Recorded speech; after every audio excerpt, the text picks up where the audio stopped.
வணக்கம் டீச்சர்ஸ், எல்லாரும் நல்லா இருக்கீங்கன்னு நினைக்கிறேன். நானுமே ரொம்பவுமே நல்லா இருக்கேங்க. இப்போ நம்மளுக்கு டெட் எக்ஸாமுக்கு டேட் வந்து ரொம்பவுமே கிட்ட வந்துடுச்சு இல்லையா? அதனால வந்து நிறைய புதுசா படிக்கிறேன் அப்படின்னு சொல்லிட்டு படிச்சதெல்லாம் ரிவிஷன் பண்ணாம விட்டுறாதீங்க. இன்னைக்கு நம்ம என்ன பார்க்க போறோம்னா இங்கிலீஷ்க்கான டெய்லி ப்ராக்டிஸ் கொஸ்டின் டே 5 தாங்க பார்க்க போறோம். ஸோ இது எல்லாமே வந்து ப்ரீவியஸ் இயர் கொஸ்டின்ஸ் சிலதெல்லாம் வரும், புக் பேக்ல இருக்கும், புக் இன்டர்னல்ல இருந்து சில கொஸ்டின் வந்து எப்படி எல்லாம் வரும் அப்படின்றத எக்ஸ்பிளைன் பண்றதுக்காக தான் இந்த மாதிரி ப்ராக்டிஸ் கொஸ்டின்ஸ் நம்ம வந்து போட்டுட்டு இருக்கோம். நம்மளோட சேனல் பிடிச்சிருந்தா சப்ஸ்கிரைப் பண்ணிக்கோங்க, லைக் பண்ணிக்கோங்க. அதே மாதிரி நம்மளோட பிளேலிஸ்ட் செக் பண்ணீங்கன்னா ப்ரீவியஸ் இயர் கொஸ்டின்ஸ் இருக்கும், அதே மாதிரி இம்பார்ட்டன்ட் டாபிக்ஸ்க்கான வீடியோஸ்லாம் இருக்கும். பார்க்கணும்னு நினைக்கிறவங்க கண்டிப்பா நம்மளோட சேனலை செக் அவுட் பண்ணி பாருங்க. சரிங்களா? சரி, வாங்க இன்னைக்கான வீடியோக்குள்ள போகலாம். இங்கிலீஷ்ல டெய்லி ப்ராக்டிஸ் கொஸ்டின் டே 5. இது both English paper 1 and paper 2 ரெண்டு பேருமே பார்க்கலாங்க. ஏன்னா நம்மளுக்கு பேப்பர் 1க்கும் 8th 9th 10th வரைக்குமே கேட்கறாங்க, பேப்பர் 2க்கு வந்து 12th வரைக்குமே கேட்கறாங்க. ஸோ ரெண்டு பேப்பருக்குமே யூஸ்ஃபுல்லான ஒரு வீடியோ தான். சரிங்களா? The title of the poem Sea Fever. Sea Fever இந்த போயம் யார் எழுதுனதுன்னா ஜான் மெசஃபீல்ட். சரிங்களா? அந்த போயம்ல the title of the poem Sea Fever அப்படின்னா என்ன மீனிங்னு கேட்கறாங்க. அதுக்கு என்னன்னா the poet's deep wish to be at sea, அதாவது கடல்லையே இருக்கணும் அப்படின்ற அவருடைய விஷ் தான் அந்த போயமுடைய இதுல சொல்லியிருக்காங்க அப்படின்னு சொல்லிட்டு சொல்றாங்க. Sea Fever. நெக்ஸ்ட் சினானிம்ல டாஸ்ட். டாஸ்ட்னா என்னன்னா thrown about. எப்படி ஞாபகம் வச்சுக்கலாம்? இப்போ காயினை டாஸ் பண்றாங்க கிரிக்கெட் மேட்ச் விளையாடுறதுக்கு. டாஸ்னா என்னது? மேல thrown about, மேல போயிட்டு வருது அப்படின்னு ஞாபகம் வச்சுக்கோங்க. Next crew. crew இது வந்து ஒரு கலெக்டிவ் நவுன் வேர்டு. ஓகேங்களா? crew அப்படின்னு என்னன்னா a group of people who work on a ship, aircraft or train. அதாவது இந்த ஷிப்ல எல்லாம் ஒர்க் பண்றாங்களே அந்த மெம்பர்ஸ், அவங்களதான் என்னன்னு சொல்றாங்கன்னா crew members அப்படின்னு சொல்லிட்டு சொல்லுவாங்க. அந்த crew அப்படின்றது என்னன்னா ஒரு கலெக்டிவ் நவுன், ஷிப்ல ஒர்க் பண்றவங்களை குறிப்பிடுறது. நெக்ஸ்ட் phrasal verbல put to flight அப்படின்னா என்னன்னா to cause someone to flee. fleeனா என்னது? பறக்கிறதுக்கு இல்ல ஓடுறதுக்கு இது பண்றது. So to cause someone to flee அப்படின்னா என்னன்னா put to flight. Next anagram. anagramனா என்னன்றதை நம்ம முன்னாடியே எக்ஸ்பிளைன் பண்ணியிருக்கோம் இல்லையா? அதாவது இப்போ ஒரு வேர்டு நம்மளுக்கு கொடுத்துட்டாங்கன்னா அதை யூஸ் பண்ணி இன்னொரு புது வேர்டு வந்து நம்ம கிரியேட் பண்றது தான் anagram. இப்போ ஃபார் எக்ஸாம்பிள் பாருங்க, another word for gift. கிஃப்ட்டுக்கு வந்து another word என்னன்னா presentன்னு சொல்லிட்டாங்க. அப்போ லார்ஜ் ஸ்னேக்னா என்னன்னு சொல்வீங்கன்னா, இப்போ இந்த இருக்க லெட்டர்ஸே கலைச்சு போட்டு லார்ஜ் ஸ்னேக்குக்கு ஒரு வேர்டை கண்டுபிடிக்கிறோம். அந்த வேர்டு தான் என்னன்னா serpent. சரிங்களா? ஒரு பெரிய ஸ்னேக்குக்கு இன்னொரு நேம் என்னன்னு சொல்றாங்க? serpent. இதுதான் என்னன்னா anagram. அடுத்து நம்ம பார்க்க போறோம் I don't know dash Nancy wants tea or coffee. இங்க வந்து வெதர் வருமா இஃப் வருமா? இப்ப நிறைய பேர் கன்ஃபியூஸ் ஆகி என்ன பண்ணுவாங்கன்னா இஃப் இங்க போட்டுருவாங்க. I don't know if Nancy wants tea or coffee அப்படின்னு சொல்லிட்டு இது தவறு. ஏன்னா என்ன வரும்னா வெதர்னு வரும். இது எப்படி நம்ம ஐடென்டிஃபை பண்ணலாம் அப்படின்னு கேட்டீங்கன்னா, இப்ப இங்க எத்தனை இது கொடுத்துருக்காங்க டீ ஆர் காஃபி அப்படின்னு சொல்லிட்டு ரெண்டு ஆப்ஷன் நம்மளுக்கு கொடுத்துருக்காங்க இல்லையா? ஒன்னு இதை எடுத்துக்கோ இல்லைன்னா இதை எடுத்துக்கோணும். அந்த மாதிரி ரெண்டு ஆப்ஷன் கொடுக்குற மாதிரி வந்ததுன்னா அங்க வந்து வெதர் யூஸ் பண்ணும். அதுவே ரெண்டுக்கு மேற்பட்டு 3 இல்லைன்னா 4 ஆப்ஷன் அந்த மாதிரி வந்ததுன்னா அப்ப நீங்க அங்க என்ன யூஸ் பண்ணணும்னா இஃப் யூஸ் பண்ணணும். இதுதான் வெதரும் அண்ட் இஃப் எங்க யூஸ் பண்ணணும்ன்றதுக்கான ஒரு ரூல். சரிங்களா? ரெண்டு விஷயம் கொடுத்துட்டு இதுவா அதுவான்னு கேட்டா அங்க வெதர் யூஸ் பண்ணுங்க. அதுவே ரெண்டுக்கும் மேற்பட்டு 3 ஆப்ஷன்ஸ் கொடுத்துட்டு இப்போ டீ காஃபி இல்ல ஜூஸ் அந்த மாதிரி 3 ஆப்ஷன் கொடுத்துட்டு கேட்டாங்கன்னா அங்க நீங்க இஃப் யூஸ் பண்ணலாம். ஓகேங்களா?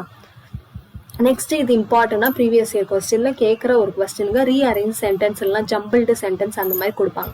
இப்போ he knew thatன்னு கொடுத்துட்டாங்க. இதோட கண்டினியூவேஷன் அடுத்து என்ன வரும் அப்படின்னு கேட்குறாங்க. He knew that the duty of a captain was to save all the lives entrusted to his care and then to save himself. So இதுதான் வந்துட்டு இதோடைய இதுன்னு சொல்றாங்க. அது நீங்க ஒரு லைனா படிச்சு பார்த்துட்டு எதுக்கு அப்புறம் எது அப்படின்றது இப்போ யூ நியூ தட்ன்னு ஒன்னே அடுத்து இந்த லைன் தான் வரும்னு ஓரளவுக்கு உங்களால கெஸ் பண்ண முடியும். ஸோ சென்டென்ஸை மீனிங்ஃபுல்லா நீங்க அரேஞ்ச் பண்ணிட்டீங்கனாலே இது கரெக்ட் ஆயிடும். நெக்ஸ்ட் பாருங்க ஆண்டனிம். ஆண்டனிம்னா ஆப்போசிட். டிலைட் அப்படின்னா என்னன்னா போர் இல்லைன்னா சாரோ அப்படின்னு சொல்லிட்டு சொல்லலாம். நெக்ஸ்ட் சூஸ் த கரெக்டா. ஹோமோஃபோன்ஸ். ஹோமோஃபோன்ஸ் தான் நான் ஆல்ரெடி சொல்லியிருக்கேன். சேம் சவுண்ட் இருக்கும், ஆனா அதோட மீனிங் ஸ்பெல்லிங் எல்லாமே டிஃப்ரெண்டா இருக்கும். இப்போ every morning my father likes to look at the dash on the crew. இப்போ டியூ ரெண்டு கொடுத்தாங்க. இப்போ இந்த புல்லுக்கு மேல இருக்கிற அந்த பனித்துளிகளுக்கு எந்த டியூ வரும்? DEW வரும். அதுவே இந்த டியூனா என்ன அர்த்தம்? இந்த பணம் கட்டுற டியூ, பணம் கட்டுறதுக்கு டியூ டைம் வந்துருச்சு அப்படின்னு சொல்லுவாங்க. அதுக்கு தான் இந்த டியூ அப்படின்னு சொல்லிட்டு சொல்லலாம். இல்ல ரீசன் சொல்றதுக்காக டியூ டு ஹாஸ்பிட்டல், நான் வந்து 2 நாள் லீவு ஏன்னா நான் ஹாஸ்பிட்டல் போனேன். ஸோ இந்த மாதிரி பெர்மிஷன் கேட்கறதுக்கு டியூ யூஸ் பண்ணுவாங்க. நெக்ஸ்ட் அப்ரிவேஷன்ல IFSC அப்படின்னா என்னன்னா Indian financial system code. Next dash is usually the name of a quality action or state. அது என்னன்னு சொல்றோம்னா அப்ஸ்ட்ராக்ட் நவுன். இது வந்து ஒரு ப்ரீவியஸ் இயர் கொஸ்டின்ங்க. சரிங்களா? அப்ஸ்ட்ராக்ட் நவுன் அப்படின்னா என்னன்னா நம்மளால வந்து நம்மளுடைய சில விஷயங்களை வந்து பார்க்க முடியும், சில விஷயங்களை உணர முடியாது. உணரதான் முடியும் அப்படின்னு சொல்லிட்டு சொல்லுவாங்களே. இப்ப நான் ஃபார் எக்ஸாம்பிள் சொல்றேன், விஸ்டம் அப்படின்னு இருக்குதுன்னு வச்சுக்க. விஸ்டம்னா என்னது? நாலேஜ். நாலேஜ் அப்படின்றத நம்மளால பார்க்க முடியுமா அப்படின்னு கேட்டீங்கன்னா உணர்வு. அதாவது நம்மளோட 6 சென்ஸ்னால உணர முடியாத ஒரு விஷயத்த என்னன்னு சொல்லுவோம்னா அப்டிராக்ட் நவுன் அப்படின்னு சொல்லிட்டு சொல்லுவோம். நெக்ஸ்ட் சினானிம்ல miniature paintings depict Indian culture. இப்போ இந்த டெபிக்ட் அப்படின்றதுக்கான மீனிங் என்னன்னா portray. Ajay suffered and injury, இதுக்கு ஆன்டனிம் கேட்குறாங்க. சஃபர்ட் அப்படின்றதுக்கு ஆன்டனிம் என்னன்னா என்டியூர்ட். சூஸ் த, இது வந்து ஒரு ப்ரீவியஸ் இயர் கொஸ்டின்ங்க. Choose the compound word noun plus verb. இப்போ இங்கே கீழே கொடுத்ததுல நவுன் பிளஸ் வேர்ப் எதுன்னு கேட்குறாங்க. இப்போ நவுன்னா உங்களுக்கு தெரியும், ஒரு பெயர் சொல். வேர்ப்னா ஒரு வினையை குறிப்பிட மாதிரி இருக்கும் இல்லையா.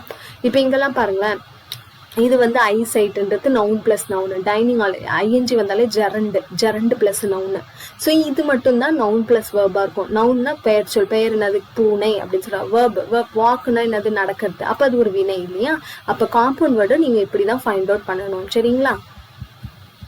நெக்ஸ்ட் பாருங்க, which can be placed after blue. இதுவும் வந்து காம்பவுண்ட் வேர்டு தான். ப்ளூக்கு அப்புறம் எந்த வேர்டை போட்டு ஒரு மீனிங்ஃபுல்லான வேர்டு வரும்னு கேட்குறாங்க. Blueprint. சரிங்களா, ப்ளூ பிரிண்ட். நெக்ஸ்ட் சினானிம்ல ப்ரிசர்வேஷன். ப்ரிசர்வேஷன் அப்படின்னா என்னன்னா ப்ரொடெக்ஷன். ரீசனிங் கொஸ்டின்ஸ் இந்த மாதிரி கேட்கறதுக்கு வாய்ப்பு இருக்கு. இப்போ டாக்னால வரக்கூடிய நோய் என்னன்னா ராபிஸ். அந்த மாதிரி மஸ்கிட்டோனால வரக்கூடிய நோய் எது? மலேரியா. டாக்டர் வந்து என்ன பண்ணுவாரு? டயக்னோஸ் பண்ணுவார், நம்மள பரிசோதனை பண்ணுவாரு. அந்த மாதிரி ஜட்ஜ் என்ன பண்ணுவாரு? ஜட்ஜ்மெண்ட் கொடுப்பாரு. ஸோ இதுதான் வந்து ரீசனிங் கொஸ்டின்ஸ். இது நம்ம எதிர்பார்க்கக்கூடிய ஒரு கொஸ்டின். நெக்ஸ்ட் சினானிம்ல ப்ரைடு. ப்ரைடுன்னா என்ன அர்த்தம் பார்த்தீங்கன்னா இன்வெஸ்டிகேட்டட். சரிங்களா. ப்ரைட் அப்படின்னா என்னது? Investigated. Who is known as forest man of India. இது தமிழ்லையும் இம்பார்ட்டன்ட் கொஸ்டின், இங்கிலீஷ்லையும் இம்பார்ட்டன்ட். தமிழ்ல வந்து இந்திய வனமகன் அப்படின்னு குறிப்பிடுவாங்க. ஜாதவ் பையங்கா. சரிங்களா. ஏன்னா 30 வருஷம் அவரோட வாழ்நாள் ஃபுல்லாவுமே 30 வருடங்கள் வந்துட்டு ஒரு காட்டையே உருவாக்குறதுக்காக அவர் யூஸ் பண்ணியிருக்காரு. அதனாலதான் இவரை வந்து ஜாதவ் பையங்க வந்து ஃபாரஸ்ட் மேன் ஆஃப் இந்தியா அப்படின்னு சொல்லிட்டு சொல்றாங்க. Next Isaac Newton was born on Woolsthorpe in England. ஓகேங்களா. அவர் எங்க பிறந்தாருன்னா உல்ஸ்த்ராஃப் இன் இங்கிலாந்து.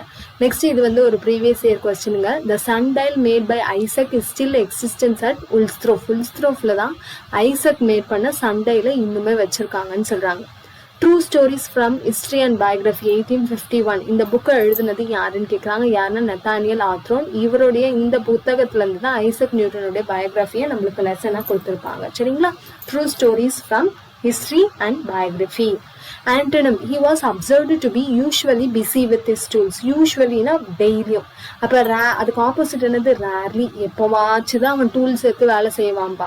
ஸோ யூஸ்வலின்னா தினமும் நடக்குது. அதுக்கு ஆப்போசிட் என்ன? எப்பயாச்சு, ரேர்லி. நெக்ஸ்ட் ப்ரிஃபிக்ஸ் சஃபிக்ஸ் வந்து கண்டிப்பா நீங்க கொஸ்டின் எதிர்பார்க்கலாங்க. ப்ரிஃபிக்ஸ்னா முன்னாடி ஆட் பண்றது, சஃபிக்ஸ்னா பின்னாடி எடுத்துன்னு போய் ஃபிக்ஸ் பண்றது. ப்ரிஃபிக்ஸ்னா முன்னாடி ஃபிக்ஸ் பண்றது. இப்போ லாக்னா unlock, right, rewrite, like, dislike, சேஃப்னா அன்சேஃப். அதே மாதிரி ஹாப்பினஸ், கலர்ஃபுல், ஃப்ரெண்ட்ஷிப். இதுதான் ப்ரிஃபிக்ஸ் அண்ட் சஃபிக்ஸ்க்கு சில எக்ஸாம்பிள்ஸ் உங்களுக்கு கொடுத்துருக்கேன். அதே மாதிரி சிம்பிளிஃபிகேஷன்ல இம்பார்ட்டன்டா நிறைய கொஸ்டின் நம்மளுக்கு கேட்பாங்க. இப்போ இந்த கேட், ஸ்கூல் எல்லாமே என்னன்னா ஒரு சிலபிள் வேர்ட். அதாவது அதுக்கு மேல பிரிக்க முடியாது. ஸ்கூல்னா ஸ்கூல் தான். இஸ் ஸ்கூல் அப்படின்லாம் பிரிக்க கூடாது. ஓகேங்களா. அப்ப இந்த கேட் ஸ்கூல் அதை ஒன் சிலபிளா என்னன்னு சொல்லுவாங்கன்னா மோனோ சிலபிக் அப்படின்னு சொல்லுவாங்க. அதே மாதிரி ரப்பரை ரப்பர், அதே மாதிரி லீடர். ஸோ இந்த மாதிரி பிரிக்கிறோம்ல, இது என்னன்னா டைசிலபிக். டைசிலபிக்னா ரெண்டா பிரிக்க முடியும். 2 syllables தான் டைசிலபிக் அப்படின்னு சொல்லிட்டு சொல்லுவாங்க. நெக்ஸ்ட் மாடல் வேர்ப்ஸ்ல இருந்து கண்டிப்பா கொஸ்டின் வரும். Dash you please close the door. இப்போ ப்ளீஸ் அப்படின்னு வந்தாலே பாஸ்ட் தான். இப்போ ப்ளீஸ் இல்லாம வந்துன்னா நம்ம can you close the door அப்படின்னு கேட்கலாம். ஆனால் இந்த மாதிரி ப்ளீஸ் ரெக்வஸ்ட் பண்ணி வர மாதிரினா அங்கே நீங்கள் என்ன யூஸ் பண்ணோம்? Could you please close the door. Next whose pen name is George Eliot. இது வந்து ஒரு ப்ரீவியஸ் இயர் கொஸ்டினுங்க. ஓகேங்களா. ஜார்ஜ் எலியட்ன்றது யாருடைய பென் நேம், அதாவது புனை பெயர் அப்படின்னு கேட்குறாங்க.